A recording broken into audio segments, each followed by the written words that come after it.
Hi, it's Mrs. Tucker again. In this lesson, I'm going to read to you our story, Schools Around the World, and it's also the story that's found in Unit 3, Lesson 13 of our Journeys book. Before I read the story, however, I'm going to talk a little bit about it. Now, I want to talk a little bit about the author first. Our author is Margaret C. Hall, and if you look here in the box where it says Meet the Author, it will say Margaret C. Hall has written many nonfiction books for children. Nonfiction means that they are fact books. They are full of facts. Her books include topics ranging from national parks to mallard ducks. Schools Around the World is part of a series of books she wrote. Other books in the series include Homes Around the World and Games Around the World. So Margaret C. Hall has written a lot of stories that are informational stories that are on different topics. So if you end up liking this story, you may be able to go to the library at some point and see if you can find other books by this author. Now, over here, it talks about how this is an informational text, and we've talked about informational texts a lot this year. We can remember that an informational text gives us facts about a topic. So what you read in this story is going to be true, it can be proven, it's all facts, information things. And as we read through the story, one of the things that we can look for is photos and captions, and we'll talk about those as we read through it on a second time. And we're going to talk about some of the facts and details about a topic. So informational stories usually have photographs, remember. Sometimes they have captions to talk about the photographs, and the stories themselves are full of lots of facts and details about a certain topic. So our story, Schools Around the World, is going to be talking about all different kinds of schools. And the essential question that we're going to think about this week as we read through the story, and we're going to talk about it at the very end of our lessons. So be ready to be able to answer this question. How are some schools different from each other? You're going to learn a lot about that in this story. So, the heading at the top, Schools Around the World. All around the world, children go to school. Some children spend most of their day at school. Others spend only a few hours there. And the caption underneath this picture says, some school buildings in Asia are tall, like this one. Now, at the top of the page, we have another caption. These students in an American classroom start their day by saying the Pledge of Allegiance. Schools are different in different parts of the world, but they are all the same in one way. Schools are where children go to learn. Down here at the bottom of the page, we have something called an amazing school fact, and we're going to talk about that at another time. But this amazing school fact says, a long time ago, a German man started a new kind of school. He thought that small children should grow like flowers in a garden. He called his school kindergarten. The word means children's garden in German. At the top of the page, we have another picture. The caption says, these students in Tibet, China, are about to start their morning classes. School buildings is the heading for this page. The kind of school buildings children have depends on where they live. It depends on the climate and the resources of their community. School buildings can be large or small. They can be made from many different materials. Some children even go to school outside or in buildings with no walls. Here's another amazing school fact. Schools have been around for thousands of years. The first schools were started to teach children about their culture. Getting to school is the heading at the top of this page. Children travel to school in many different ways. The kind of transportation they use depends on where they live.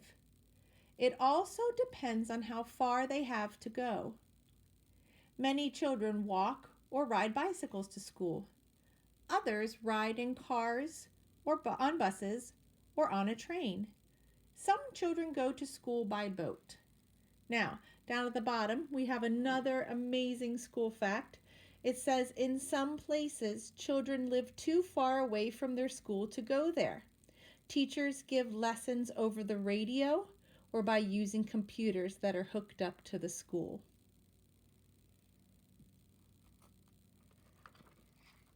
At the top of the page, we have our next heading, School Clothing. Children around the world wear different kinds of clothing to school. What they wear often depends on the climate where they live. It also depends on what season it is. In some schools, the students all dress alike. They wear uniforms.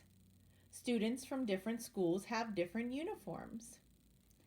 The caption at the bottom of the page says, students at this girls' school in Panama wear blue skirts and sweaters as part of their uniforms. At the top of the page, we have another picture with a caption. These students in Germany are learning science on a class trip with their teachers. Our heading says the school day. All around the world, teachers help students learn new things. Children do some schoolwork in groups. They do other schoolwork on their own. Most children eat lunch or a snack at school.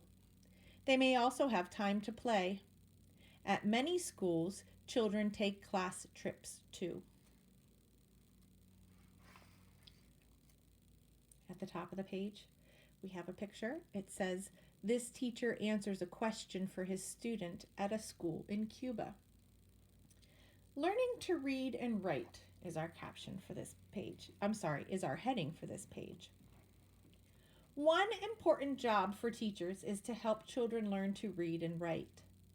Students learn to read and write in many different languages. The language children use at school depends on where they live. Some children study their own language and another language too. At the top of the page, the picture's caption says, at an American school overseas, students study a map of Europe. Other lessons. Children learn many things at school. All around the world, they study math and science. They learn about their own country and other countries too. Many children around the world study art and music in school. They may also learn how to use a computer. And down at the bottom it says, these students in Great Britain practice playing music at school.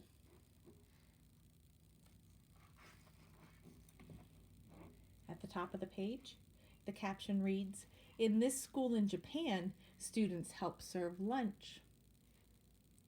School chores. Most children have chores to do at school. They help to keep the classroom neat and clean. They may even help to set up the classroom every day. In some places, children work to keep the schoolyard neat and clean. Some children may serve lunch to one another. At the very top of the page, this caption reads, the teacher gives extra help to students after school. After school. Some children go to school even after the school day is over. They may have a tutor to help them with the subjects that are harder for them. Some children have other lessons after school. They study things they cannot learn in school. They may learn about dance, music, or their own culture. The picture down at the bottom says, these boys in Israel learn about their culture.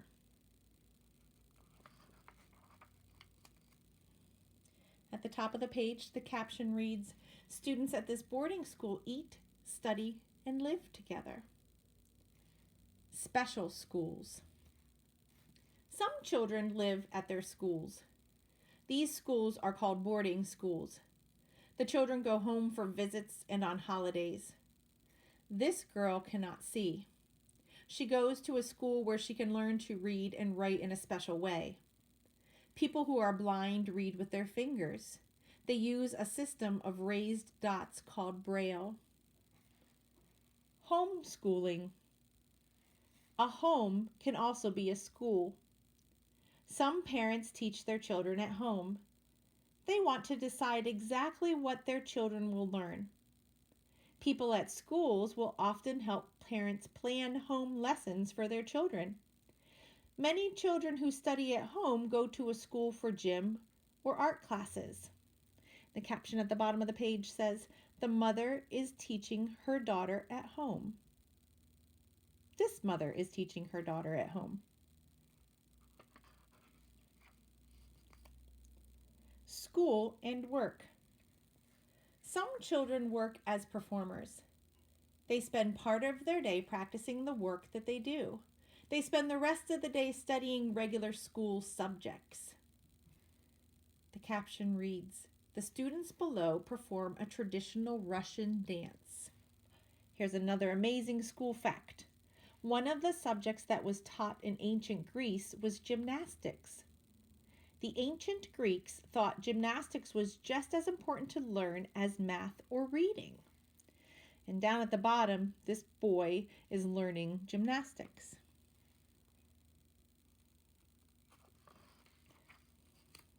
Older students. Many people go to school even after they are adults. They may go to college, or they may go to a trade school to learn how to do a certain job. Adults also take classes for fun. They study different languages and learn how to do things. No matter how old students are, they go to school to learn. The caption at the top of the page says, "These women in India go to school at night." That is the end of our story for today. We will read through this story again at another time so that you can hear it again and so that you can learn some of the vocabulary words and we can answer some questions. If you feel like stopping this video at any time or going back so that you can reread some of the parts, feel free. And I will see you again or talk to you again soon. Bye.